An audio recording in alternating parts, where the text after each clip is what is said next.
Ms. Weingarten, I want to thank you for being here today and providing your testimony. I now recognize myself for questions. And I sort of apologize in advance because for the sake of time, I'm going to ask some questions where I really just want a yes or no answer, and I would appreciate it because we're really interested in process here. So yes or no, did the AFT consult with the CDC on its February 2021 operational strategy for school reopening? We consulted with the CDC. Yes or no? It's yes or no, please. Mr. Chair? I'll get to the, let me ask the questions. Please, I'm Sure. respectfully asking you, just answer yes or no as I'm going through the process. My next question is, since you did consult with them, what did that consultation look like? Oh, I see what you're saying. I'm sorry, sir. Yeah, what did the consultation look like? Did the AFT first engage the CDC, or did the CDC reach out to you? So what essentially happened, sir, was that we were talking to the Biden transition team before he was sworn into office. Okay. And we... Did they reach out to you? Yes, CDC? they reached out. No, the Biden transition team reached out to us. Okay. And did that include the next CDC director? not... Or anybody who went to work for CDC? you know something, I don't want to speculate. There were lots of meetings with lots of people on Zoom. Fair enough. I don't know. I get that. I just don't know. I understand that. When was the first time you engaged with CDC in any way, shape, or form directly? The first time Yeah. was when they asked us to do the Zoom. I think the first time. Look, I'm 65 years old. I don't remember everything anymore. I'm sorry. I think the first time was, remember, the president was... I guess really the only question is, did they reach out to you, or did you reach out to them? Because I know they asked for guidance from many organizations. They reached out. My recollection is that they set up this January 29th half-an-hour conference call. Okay. That's my recollection. And again, yes or no, did that include any direct interaction with CDC Director Walensky? Meaning, did I talk to her directly? You or your staff? That day, we talked to her directly. Okay. And so that was via Zoom at that time? Right. Later on, were there emails, phone calls?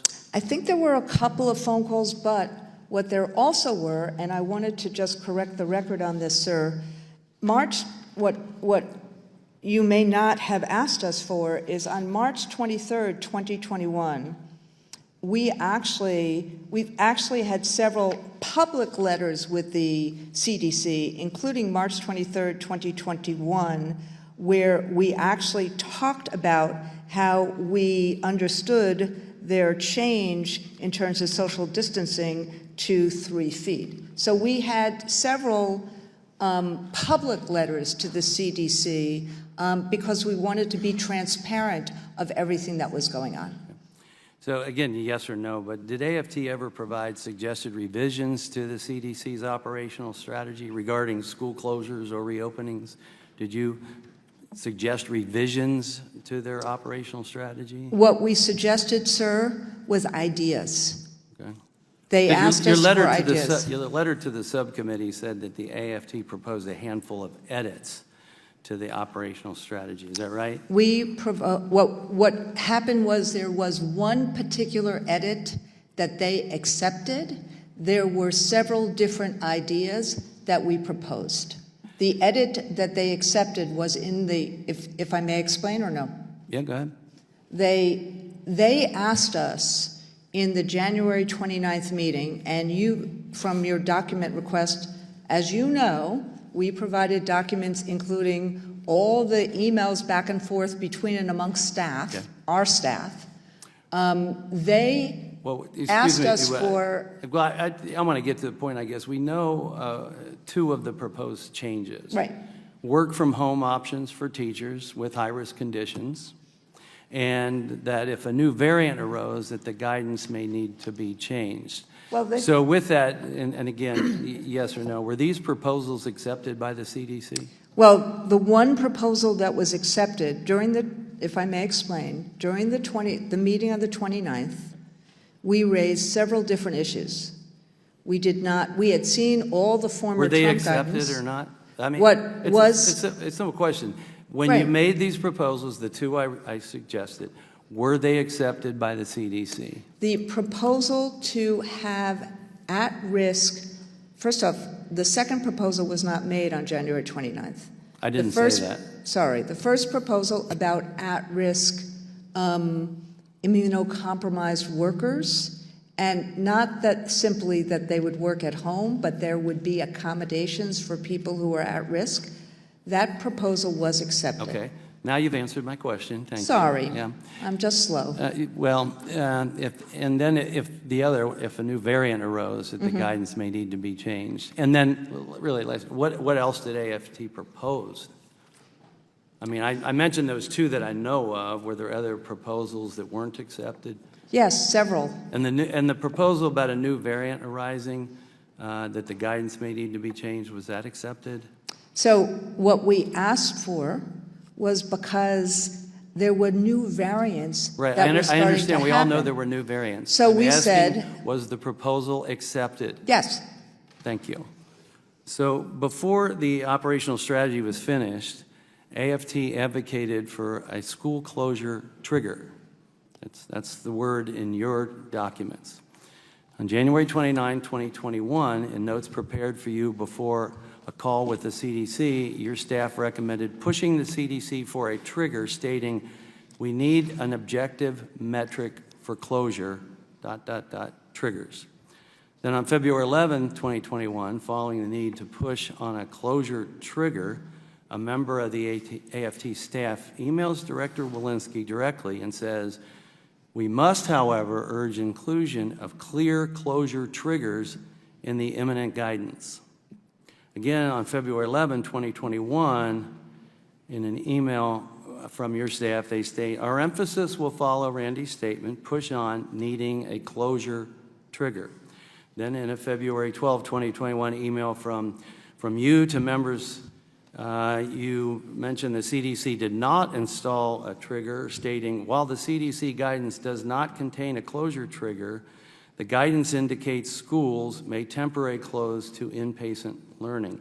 In that same newsletter, in bold font, the CDC is not mandating the reopening of schools. Why was that in bold? Why was that to be emphasized? So which of these questions do you want me to answer? I'm asking, well, I gave statements that we have Right. documents on. What I'm asking is why was that statement in bold? The statement that says the CDC is not mandating the reopening of schools. Why would that be in bold? I have no idea. Thank you.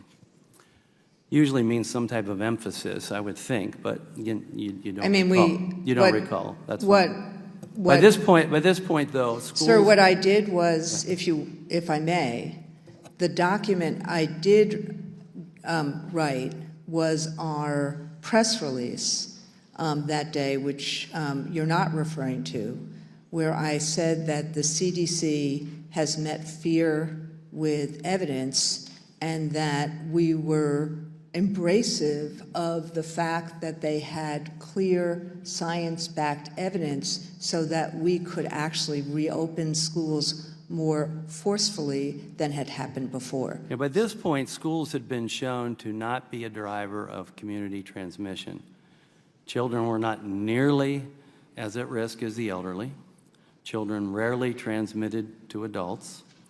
But despite all this science, AFT still wanted to install some way to automatically close schools, which deviates from the narrative of doing everything we can to get them open. Well, actually, I haven't asked the question sorry, yet. I'm sorry. At any point in 2020, after science became clear, did the AFT push for a trigger to open schools rather than the clear push to have a trigger to close schools? Yes, I did, sir. In fact, at the Cuomo Commission, which was in my testimony, the only commission that I actually sat on myself, we had triggers in that commission. And the reason we were asking for triggers, which is what the WHO had, about 9%, Cuomo Commission had 5 to 9%. The reason we were asking for triggers was for the same reasons as you were complaining about the CDC's February 2022 guidance as well, because we thought that what they had done with these 3 different tranches was confusing to people. We actually just wanted. So I thank you. Is we this wanted committee- we wanted a number because most of us are not scientists. So we wanted a number. And then let me just address, if I may, what you just said about community versus school. I assume. No, let me. I'm sorry. I appreciate that, and we have your 25 pages that you sent us and all of that. And we've got a lot of people to get to on both sides of the aisle. But you here. just raised the issue, sir, about school versus community, and I think you're talking about the 2 studies. Are you talking about the Wisconsin study and the Massachusetts study? Well, we do have studies that we have documented. Right. I'm not going to go into those all right now, but the fact of the matter is, you were in your communications that we have now. There is discussion to that regard. And But so may I clarify, sir? Here's what I would like to do. You referenced the Cuomo Commission or whatever. Mm-hmm. I would like for you to present that to us, because I could not find anything where teachers, or the AFT at least in particular, through these communications with the CDC, and that's what we're talking about today, the communications with the CDC, not the Cuomo report. So, sir, you asked me the question. I'm not about asking what you the a question AFT right did. now. Please. I'm sorry. I will let you finish. Today, I'm asking you about your communications with the CDC. This is a process problem. This is a process concern. I didn't see anything in that talked about opening. It was only metrics for closure. That's the point. That's why I'm asking those questions. So if you did something later, not necessarily with the CDC, I would be glad to review that as part of the record for this body. I really would. And I think that that's fair. So at this point, I now recognize the ranking member,